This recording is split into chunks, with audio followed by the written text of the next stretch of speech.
if someone were to truly, objectively evaluate turmeric, okay, I don't think there's one condition, one health problem that you couldn't find some benefit from taking this right here. It's amazing.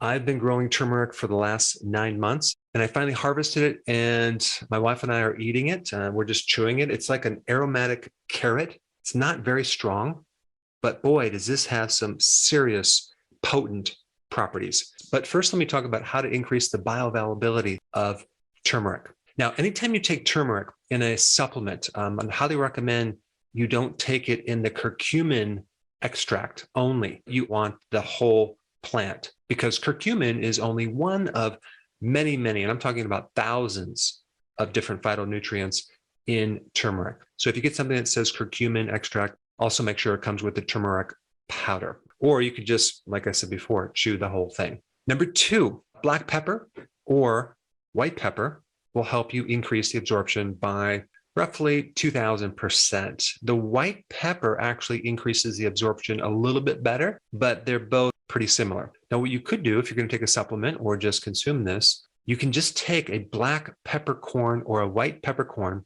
and just swallow it. That will help. And thirdly, add some fat at the same time you're consuming it. The question is why? Because a lot of these phytonutrients, including curcumin, are fat soluble.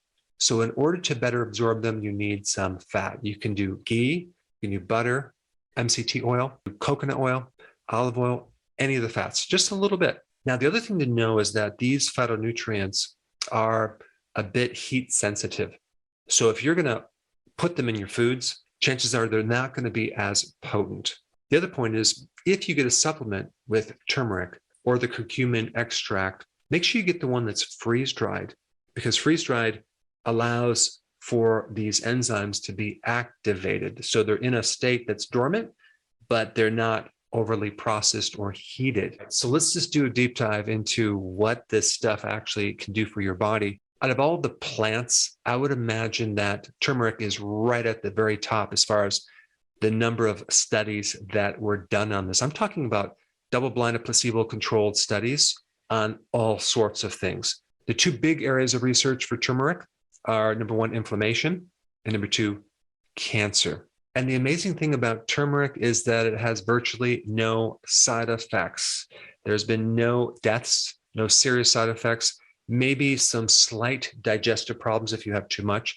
But even at high doses, there's no major serious side effects like there are with medications. And they've compared a lot of different medications to turmeric, and turmeric keeps up with these medication effects. Okay, so let's start with antioxidant potential. It increases glutathione. It increases other antioxidant networks in your body by actually increasing your ability to activate these antioxidants. There are certain genes that turn on or turn off your antioxidants, and turmeric has the ability to turn them on to help fight off free radical damage that's involved with oxidation and inflammation.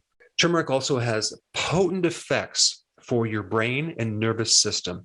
It's been tested to show significant improvements in Alzheimer's, Parkinson's, other neurodegenerative disorders. It's also been shown to decrease the formation of plaquing in the brain. It has very potent cardiovascular effects in helping lowering blood pressure, decreasing lipids, helps slowing down the formation of plaquing in arterial sclerosis and clogged arteries. It also protects that inner lining of your arteries, the endothelial layer that is usually most vulnerable to inflammation. Now, from a microbe standpoint, turmeric is a powerful antimicrobial, antiviral, antibacterial, anti-candida, antifungal, antiparasitic, anti-H. pylori. So it's great to take if someone had an infection. It shows great benefits to dermatitis and many other skin problems, psoriasis. It's great for the liver too, to protect the liver against fat formation, fibrosis, which someone develops after they have inflammation in the liver. Because turmeric has very potent anti-inflammatory properties, it's going to slow down fibrosis in the entire body. It also helps stimulate phase 2 detoxification, turning these poisons into harmless particles. It also inhibits procarcinogens. Certain things in turmeric also increase bile salts, and that gives you a whole cascade of improving digestion increasing the fat-soluble vitamins. Turmeric helps support the gut mucosal lining, and that's really important to prevent autoimmune diseases, allergies, and immune deficiencies. Curcumin in turmeric directly targets the DNA to help protect the DNA against free radical damage, to help in the improvement and repair of DNA. It also helps the cells that are damaged commit suicide, and that's a good thing. It's called apoptosis, which is controlled cell death if there's a problem in the cell, which that right there can help lessen the risk for cancer. Curcumin also protects the cell if someone is taking chemo or radiation therapy, as well as increasing the effectiveness of that treatment. Turmeric also helps the endocrine system in many different ways. One big way is to make insulin more sensitive. So if someone has insulin resistance as a pre-diabetic or a diabetic, it helps insulin become more sensitive.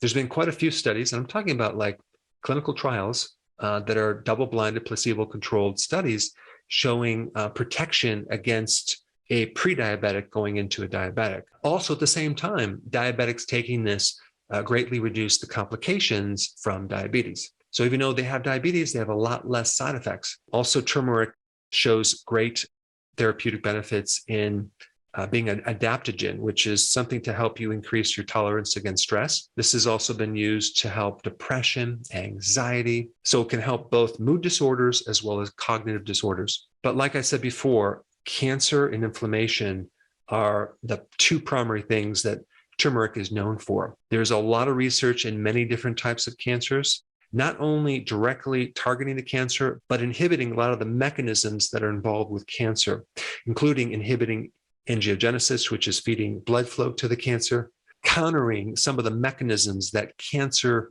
and tumor cells use to suppress your own immune system. So it actually helps your cells prevent the cancer cell from surviving. And also in one study, they found curcumin inside a colon cancer cell, which means that somehow it ended up there, which is a good thing because now that can create some really cool effects. There's many different pathways involved with inflammation. And so curcumin seems to inhibit most of those pathways, which gives a very broad spectrum approach for inflammation. I'll include one study that shows all the different medications that work for inflammation and then how curcumin mimics a lot of these medications. And so curcumin is not actually a root, it's a rhizosome, which is kind of like the stem of a plant that lives underneath the soil to help protect it.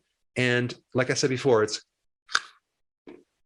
not bad, but if you're not growing it, just go to the grocery store, go ahead and buy some organic and just eat 2 or 3 of these per day to prevent a lot of problems. Delicious.